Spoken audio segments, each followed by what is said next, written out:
എപ്പോഴെങ്കിലും തോന്നിയിട്ടുണ്ടോ നമ്മൾ ഒരുപാട് കഷ്ടപ്പെടുന്നുണ്ട്, പക്ഷേ വിചാരിച്ച പോലൊരു റിസൾട്ട് കിട്ടുന്നില്ലെന്ന്?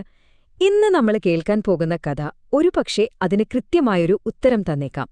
വളരെ സിമ്പിളാണെന്ന് തോന്നുമെങ്കിലും ശരിക്കും ആഴത്തിൽ ചിന്തിപ്പിക്കുന്ന ഒരു പാഠം ഇതിലുണ്ട്. അപ്പോ ശരിക്കും എന്താണ് നമ്മുടെ ഒരു സ്ട്രെങ്ത്, നമ്മുടെ കഴിവ്? അത് നമ്മൾ നിർത്താതെ ജോലി ചെയ്യുന്നതാണോ? അതോ നമ്മളൊന്നും ശ്രദ്ധിക്കാതെ പോകുന്ന വേറെ എന്തെങ്കിലുമാണോ? ഈ ചോദ്യത്തിനുള്ള ഉത്തരം ഒരുപക്ഷേ ഈ കഥയിലുണ്ടായേക്കാം. നമുക്കൊന്ന് നോക്കിയാലോ? ഇത്ര വലിയൊരു ചോദ്യത്തിനുള്ള ഉത്തരം അത് ഒളിഞ്ഞിരിക്കുന്നത് വളരെ വളരെ സിമ്പിളായ ഒരു കഥയിലാണ് കേട്ടോ. നമുക്ക് നേരെ ആ കഥയുടെ തുടക്കത്തിലേക്ക് പോകാം, നമ്മുടെ കഥാനായകന്റെ ജീവിതത്തിലേക്ക്.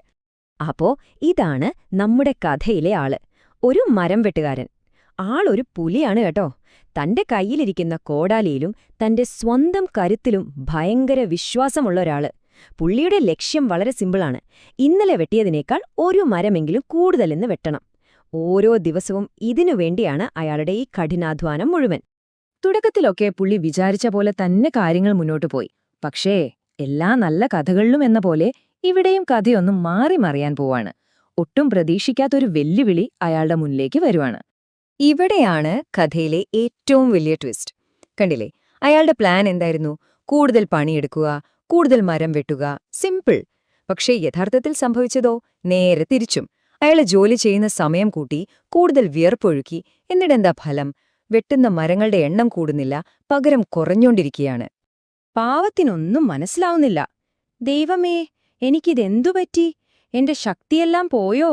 അതോ ഈ കാട്ടിലെ മരങ്ങൾക്ക് പെട്ടെന്ന് വല്ല ഉറപ്പും കൂടിയോ എന്നൊക്കെ അയാൾ ചിന്തിച്ചു തുടങ്ങി.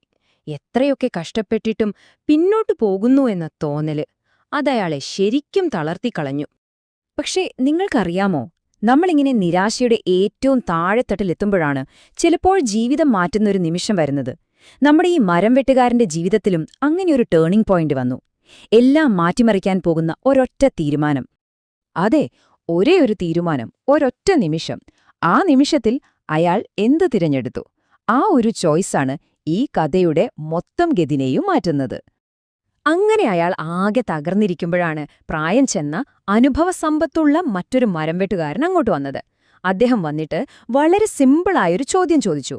നിങ്ങൾ അവസാനമായി ഈ കോടാലിക്ക് ഒന്ന് മൂർച്ച കൂട്ടിയത് എപ്പോഴാണ്? ഹോ!